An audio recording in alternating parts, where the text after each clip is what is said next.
Can we get much higher? So high.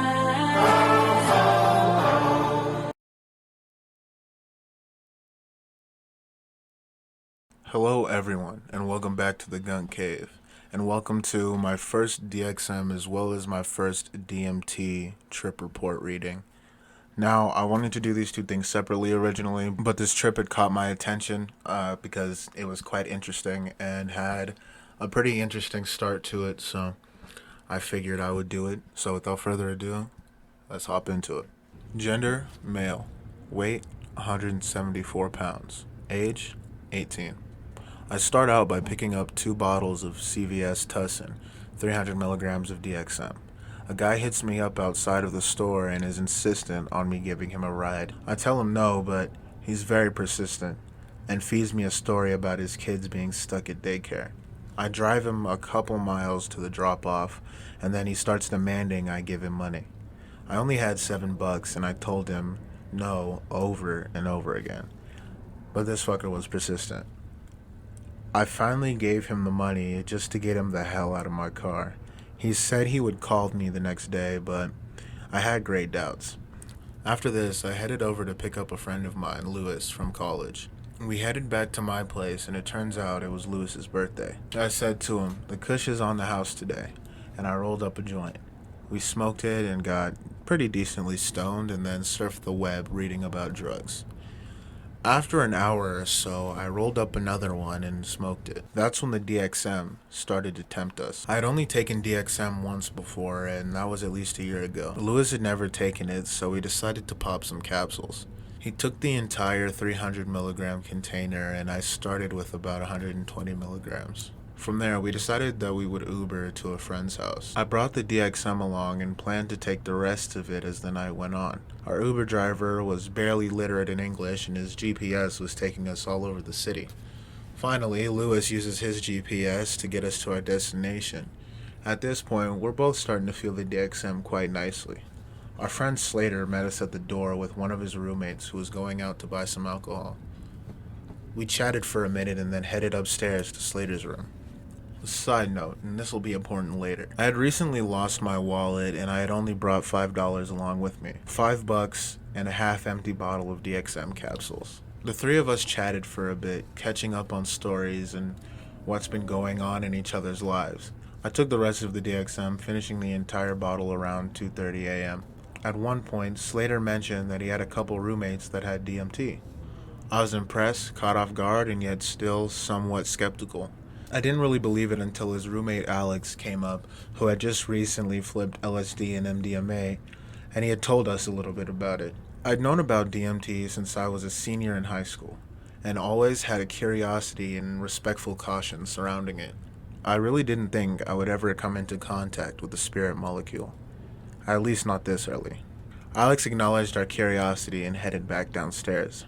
Shortly after, he came up with a kind-looking man with wide eyes and dilated pupils. Brendan. "You guys want to hit a DMT?" "Yes, please," I say, voice sounding like that of an excited yet scared child. "Alright," he says slowly. "That's gonna take a little while." Holy shit, this is actually happening. I'm actually about to smoke DMT. Why tonight? Are these the right circumstances? I'm already tripping on DXM. Should I actually smoke DMT? Some say one of the best tips for psychedelic drugs is don't seek them out. Let them come to you. And tonight was the night where I suddenly had DMT in front of me. After waiting for what seemed like an hour, he returned upstairs with a small glass pipe and some crystals and a bulb at the end of it. There I was. DMT.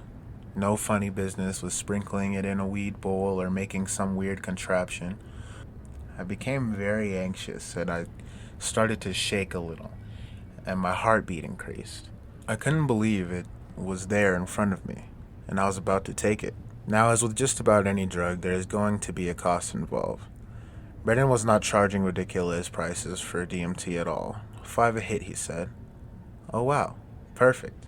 I have exactly $5. This reaffirmed my idea that I was meant to smoke DMT tonight. One hit, nothing more, nothing less. This is the experience that I needed to have. Brendan and Alex were two very helpful and calming people. I had so many questions for these experienced DMT users. what the experience would be like, how to prepare, and a number of other questions that I was frantically spitting out. I was nervous and it was apparent. At one point, Alex said, "You seem wary." I said that I was and that I was very nervous going into the experience. They then gently consoled me. "Just let it flow.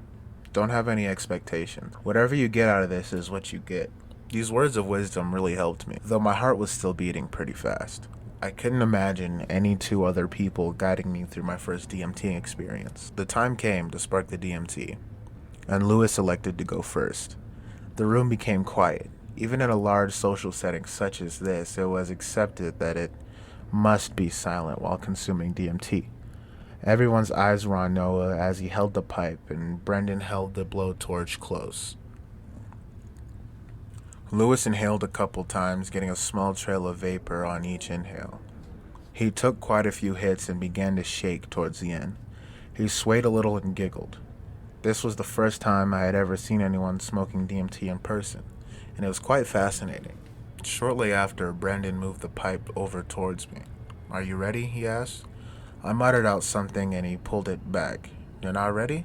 Inside, I felt the nervousness had been dialed back a small amount. I held the pipe about an inch away from my lips while it heated up. "When do I inhale?" I asked quietly. "When you see smoke." I let out a very light sigh, and a small trail of smoke starts to appear in the freebase pipe. I sealed my lips around the pipe and inhaled. The pipe filled with milky smoke, and after inhaling for about 5 seconds, I moved the pipe away from my lips and held it in. The smoke wasn't too harsh. However, immediately after exhaling, and positioned myself so I could lay on the ground, right as my head hit the ground, I felt the spirit molecule surge through my physical vessel. The room had become vibrantly colored and appeared to almost pop out at me. I had visuals similar to this on a dose of LSD. However, never this strong or this quickly. There was a sublime poster above me that said, "Just let the lovin' take hold." This poster's colors all appeared incredibly vibrant, and I felt the sheer intensity of this experience.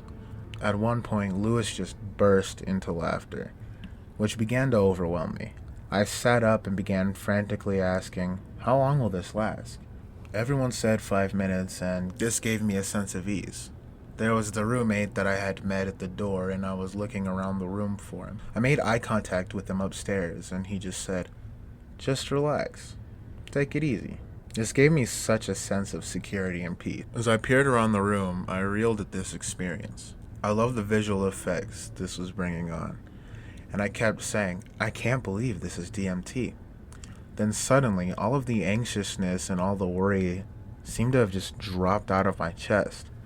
I said it was as if $1 million had been lifted off my shoulders.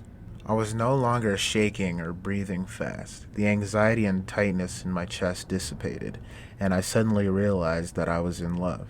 I texted my partner, "I'm in love, I'm in love." My voice became softer and slower, and I said aloud, "Wow, I feel great." Alex and Brendan were curious about what I had gotten out of this experience. I had in no way nailed down any thoughts about this experience. My words just flowed.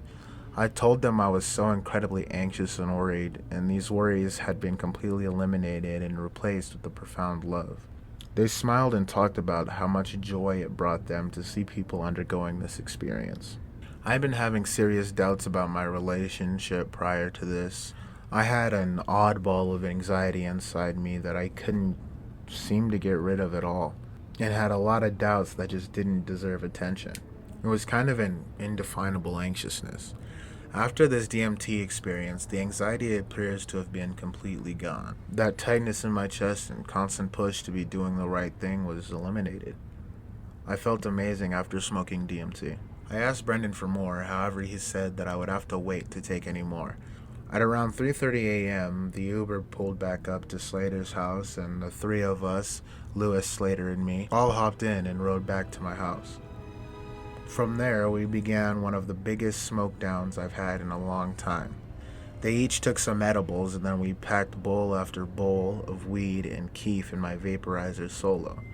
After about 4 or 5 vape bowls and a joint to top it all off, the clock hit 6 a.m., and I was on the brink of passing out. I struggled my way up the stairs to my room and landed in my bed. I slept until 1:30 p.m. and woke up feeling pretty good. I was maybe a tad slower today, however, overall, I didn't feel too much after effects of the large amount of cannabis and DXM. I actually felt pretty good the following day. Maybe a little high, but overall positive.